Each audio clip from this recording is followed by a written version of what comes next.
Most nonmetals produce acidic oxides when dissolved in water. Chemical properties of metals. Metals burning in air. When metals are burnt in air, they produce metal oxide. For example, when copper is burnt in air, it produces copper oxide, 2Cu plus O2 gives rise to 2CuO. Reaction of metals with oxygen.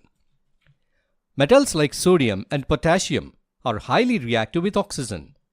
They may catch fire by just exposing them to oxygen. That is the reason why they are stirred by immersing in kerosene.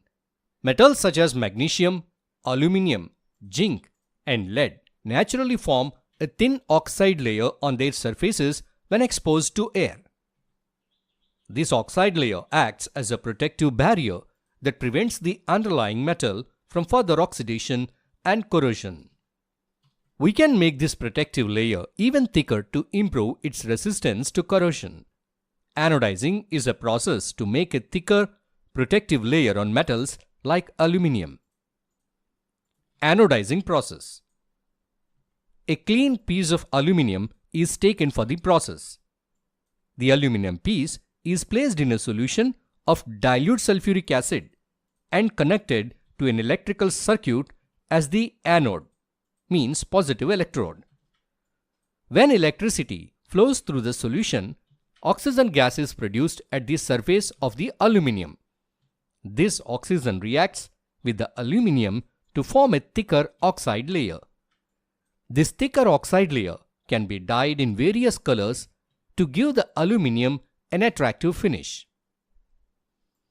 Iron does not burn when heated, but iron filings burn vigorously when sprinkled into a flame. Silver and gold do not react with oxygen even at high temperatures. So, metal plus oxygen gives rise to metal oxide. Amphoteric oxides. Generally, metal oxides are basic in nature, but some metal oxides like aluminium oxide and zinc oxide show acidic as well as basic behavior. Such metal oxides are called amphoteric oxides. Solubility of metal oxides. Most of the metal oxides are insoluble in water, but sodium oxide and potassium oxide dissolve in water and produce alkalis. Na2O plus H2O gives rise to 2NaOH. K2O plus H2O gives rise to 2KOH.